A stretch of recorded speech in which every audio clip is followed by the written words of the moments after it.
चलिए अब बात करते हैं अपनी खास शो माहौल टाइट है। जी हाँ, अतीक जिंदा है, हम ये क्यों कह रहे हैं? दरअसल प्रयागराज में सिर तन से जुदा करने की कोशिश करने वाला लारेब हाशमी 14 दिन की न्यायिक रिमांड पर है। एटीएस ने लारेब से करीब 6 घंटे पूछताछ की। इस बीच एटीएस ने लारेब के परिवार से भी पूछताछ की। लारेब के घर और कमरे की तलाशी ली गई। पुलिस को लारेब के कमरे से एक लैपटॉप मिला जिसकी पड़ताल जारी है। इस बीच एक बड़ी खबर आई। जी हाँ, बड़ी खबर यह कि चापड़ से हमला करने वाला लारेब एक्सक्लूसिव अस्पताल में चल रहा मुठभेड़ में घायल लारेब का इलाज। जी मीडिया पर लारेब ने खोले हमले के राज। जाति सूचक शब्द पर भड़का था गुस्सा। लारेब मोदी योगी को बोले क्योंकि वो गुस्ताखों को बचा रहे।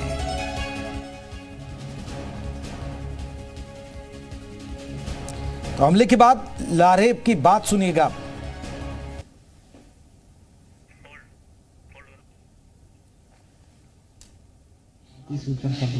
क्या?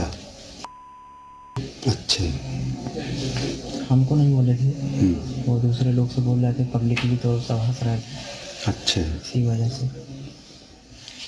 मारने की इरादा था क्या जान से? नहीं, हम तो सोचे थे कि खाली मतलब कुछ बोलेंगे बस ऐसे।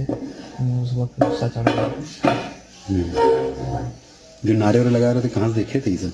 ये उनके लिए नहीं था। किसके लिए था?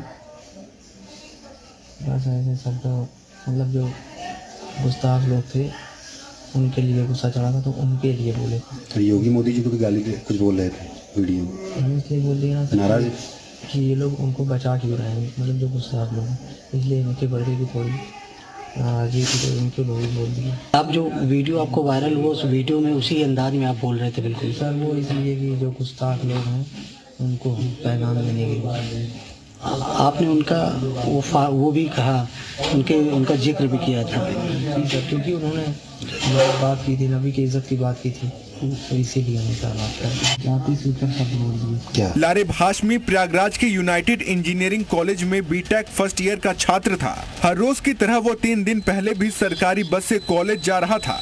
बस में उसकी साथी छात्राएं भी मौजूद थी। इसी दौरान 10 रुपए के टिकट को लेकर हाशमी का कंडक्टर हरिकेश से विवाद हो गया। आरोप है कि कॉलेज की छात्राओं के सामने ही कंडक्टर ने उसे अपमानित किया। कंडक्टर के अपमान से गुस्साए हाशमी ने बदला लेने की ठान ली थी। शुक्रवार को वो बस में चापड़ लेकर सवार हुआ था और बस में घुसते ही उसने कंडक्टर पर हमला कर दिया। सवाल है कि आखिर उसका टिकट को लेकर विवाद था तो उसने इसे धार्मिक रंग क्यों दिया? लारेब हाशमी बीटेक की पढ़ाई करने के बावजूद उसमें इतनी कट्टर सोच कहां से आई? क्या लारेब हाशमी टिकट विवाद का बहाना बना रहा है? आरोपी लारेब हाशमी अब पुलिस की गिरफ्त में है और अब उसे अपने किए की सजा भुगतनी पड़ेगी। जिस इंजीनियरिंग कॉलेज में वो पढ़ाई करता था उस कॉलेज से उसे निकाल दिया गया है।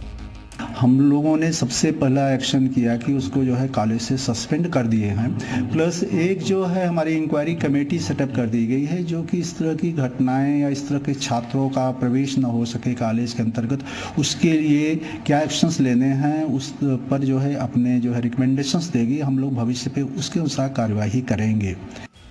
लारेब हाशमी इंजीनियरिंग का छात्र रहा है, ऐसे में उसके दिमाग में कट्टरता और नफरती सोच कहां से घर कर गई? यह सवाल अब यूपी एटीएस को भी परेशान कर रही है। इन्हीं सवालों के जवाब जानने के लिए यूपी एटीएस की टीम प्रयागराज में लारेब हाशमी के घर पहुंची।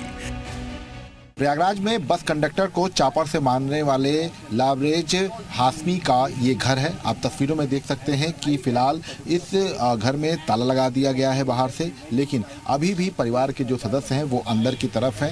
हालांकि वो किसी से बात नहीं कर रहे हैं, लेकिन लारेब यहीं पर रहता था और बीटेक का स्टूडेंट था। उसने इस पूरी घटना को क्यों अंजाम दिया है ये पता लगाने की कोशिश पुलिस लगातार कर रही है। यूपी एटीएस लारेब हाशमी के आतंकी कनेक्शन की जांच पड़ताल भी कर रही है।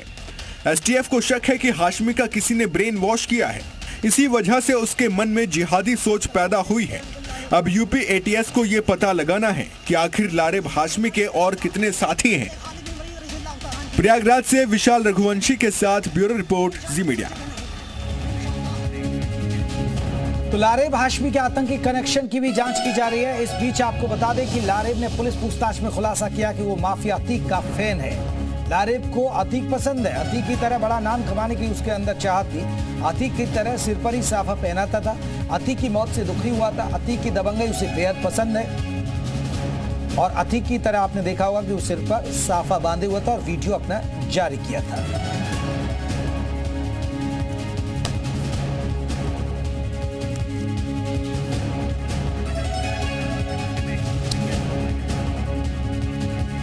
चलिए, हमारे साथ हमारे दो सहयोगी जुड़ गए और कुछ मेहमान भी जुड़ेंगे। जैसे ही जुड़ेंगे तो उनको चर्चा में शामिल करेंगे, लेकिन विशाल और प्रयागराज से विवेक त्रिपाठी हमारे साथ लखनऊ से। विशाल, अगर बात करें कि अभी क्या अपडेट है इसको लेकर? एक वीडियो अभी हमने दिखाया जी मीडिया पर, उसने खास बातचीत की और उसने अपना जुर्म भी कबूल किया है। देखिए, बिल्कुल उसने अपने कबूलनामे में इस बात का जिक्र किया है कि उसने इस पूरे मामले में कोई ऐसा नहीं था कि कोई जो है नासमझी में इसने घटना को अंजाम दिया। उसने सोच समझकर सीधे तौर पर सबक सिखाने के मकसद से इस पूरी घटना को अंजाम दिया। उसने इस बात का जिक्र किया कि गुस्ताखी करने वालों को सजा दी जानी चाहिए और इसलिए उसने सजा दी। उसने इस बात का भी जिक्र किया कि उसने आपत्तिजनक शब्द बोले थे और हमसे नहीं बोले थे, दूसरों से बोले थे। जैसा कि कहानी हम बता रहे थे आपको कि जो बस कंडक्टर था उससे पहले भी लड़ाई हो चुकी थी, जो आम सवारी चलते थे। तो ऐसे में उसने पूरी कम्युनिटी पर इसको लिया और उसके बाद सबक सिखाने के मकसद से चापड़ मारा।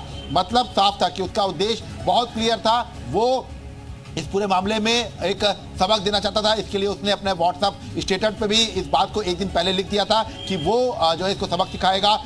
इस पूरे मामले में जब उसने इस पूरे घटना को अंजाम दिया, उसका जो वीडियो बनाया वो अपने दोस्तों को भेजा उसने, सीधे जो कॉलेज का ग्रुप है। तो ये तमाम ऐसी चीज़ें थी जो साफ कर रही थी कि वो कहीं कोई नासमझ नहीं है, कोई सिरफिरा नहीं है। वो बिल्कुल टारगेटेड था कि उसको टारगेट करके इस तरह की घटना को अंजाम देना है। उसने इस बात का भी जिक्र किया, जब उससे ये पूछा गया कि योगी और मोदी का नाम तुमने क्यों लिया, तो उसने इस बात का जिक्र किया कि वो लोग गुस्ताख लोगों को सजा नहीं देते हैं, इसलिए मैंने जो है इनका नाम लिया और जो है मैंने सजा दी। तो मतलब साफ है कि रेडिकलाइज ना भी हो, लेकिन कट्टरपंथी साफ दिखाई पड़ रही है।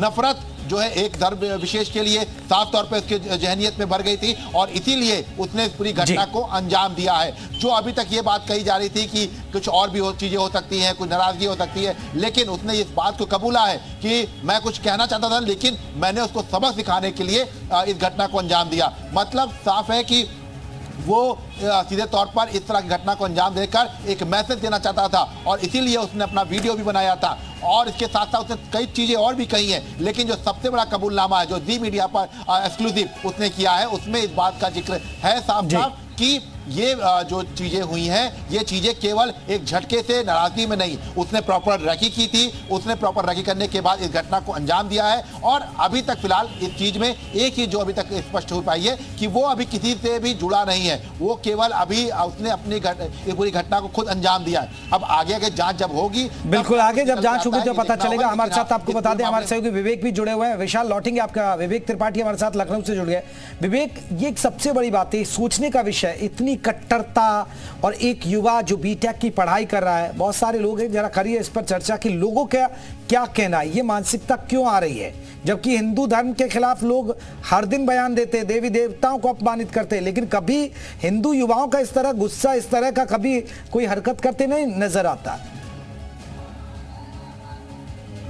बिल्कुल जयप्रकाश, हमारे साथ कुछ लोग हैं, सीधे उन्हीं से बात करते हैं और युवा हैं, बुद्धिजीवी वर्ग के लोग हैं। ये बताइए, जो प्रयागराज में घटना हुई उसको आपने देखा कि किस तरह से एक बीटेक छात्र ने हमला किया, जिहादी हमला उसको कहेंगे, लेकिन हमारे हिंदू देवी देवताओं का अपमान होता रहता है। स्वामी प्रसाद मौर्य तमाम बात रामायण की बुराई करते हैं, रामचरितमानस की प्रतियां जलाते हैं। ये जो आक्रोश है ये हिंदू युवाओं में नहीं, ऐसे कट्टरपंथी युवाओं में, इसके पीछे क्या देखते हैं आप, क्या फर्क है?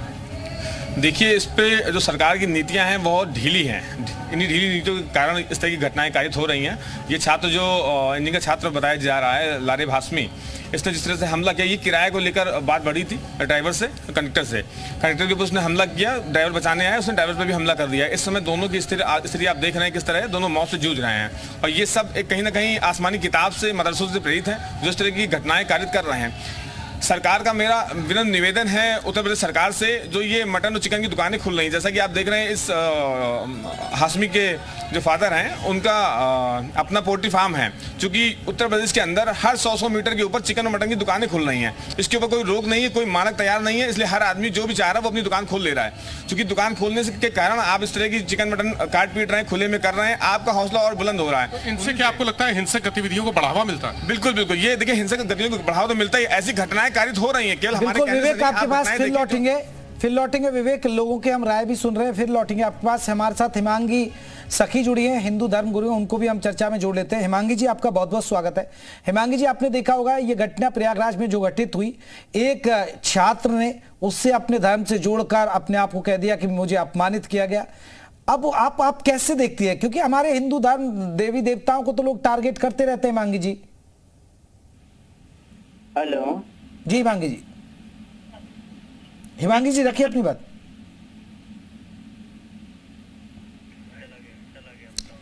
चलिए हम लौटेंगे, हिमांगी सखी हमारे साथ हिंदू धर्म गुरु हैं, उनके पास चलेंगे। हमारे साथ विवेक कर रहे थे, आप बातचीत करिए जरा, लोगों के और रिएक्शन पे पूछिए जल्दी जल्दी।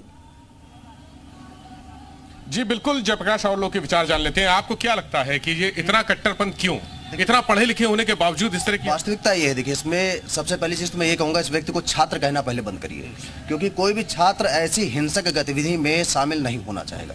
दूसरा, वो अपने साथ चापड़ लेके चल रहा है। आप स्वयं सोचिए, बीटेक जैसा कोर्स करने वाला व्यक्ति, उसका मनोबल कितना विकृत हो चुका है कि वो एकदम मतलब एक पब्लिक प्लेस पर ऐसी घटना करने के बाद एक वीडियो डाल रहा है और उसे कोई इस चीज का पछतावा नहीं। तो कहीं ना कहीं ये कट्टरपंथ, ये सोच, ये बचपन से ही इनमें डाली जा रही है, और कहीं ना कहीं इसके लिए हम बिल्कुल जिम्मेदार मानते हैं जो इनकी शिक्षा नीति है जी। और इस बात का विरोध करने पर, रोष प्रकट करने पर अभी अगर हिंदू समाज इनका बायकॉट करता है तो तुरंत एक विक्टिम कार्ड खेल दिया जाता है कि देखिए हम तो अल्पसंख्यक हैं, हम सभी एक जैसे नहीं होते। मैं उनसे पूछना चाहता हूं, बिल्कुल, लोग देखिए, लोग कह रहे हैं कि अगर ऐसा छात्र नहीं हो सकता। हम लौटेंगे हमारे साथ।